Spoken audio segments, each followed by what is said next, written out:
রব্বিরহামহুমা কামা রব্বায়ানি সগীরা।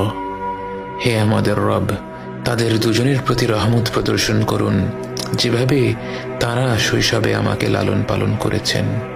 বাবা মা যে পরম স্নেহ মমতা দিয়ে একজন সন্তানকে লালন পালন করেন, সৃষ্টি জগতের কোনো কিছুর সাথেই তার তুলনা হয় না। এই মমতায় কোনো স্বার্থ নেই, নেই কোনো শর্ত। যখন আমরা আল্লাহর কাছে বাবা মায়ের জন্য দোয়া করি, আমরা পৃথিবীর পবিত্রতম মমতার কথা উল্লেখ করে রব্বুল আলামিনকে বলি, আমার রব, আপনি এইভাবেই তাদের উপর রহম করুন। বাবা মায়ের জন্য এই দোয়াটি পবিত্র কোরআনের মাধ্যমে আল্লাহই আমাদের শিখিয়েছেন।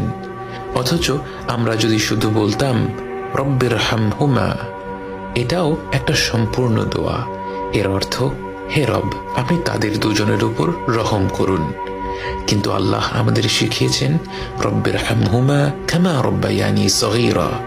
শৈশবে তারা কতটা স্নেহ মমতা ভরে আমাদের লালন পালন করেছেন, এ কথা উল্লেখ করতে গিয়ে আমাদের মনে পড়ে যায় তাদের অজস্র আত্মত্যাগের কথা। এই পৃথিবীর বুকে আমরা ভূমিষ্ঠ হওয়ার আগে থেকেই বাবা মায়ের আত্মত্যাগ আরম্ভ হয়ে যায়।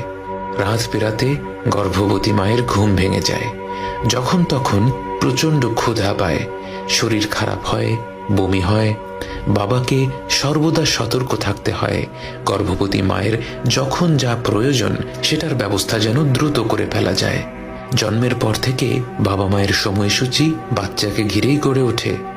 বাবা মা যখন হাত তুলে তাদের রবের কাছে দোয়া করেন, তার কতটুকু নিজেদের জন্যে আর কতটুকু সন্তানদের জন্যে তা তো কেবল আমাদের রবই জানেন।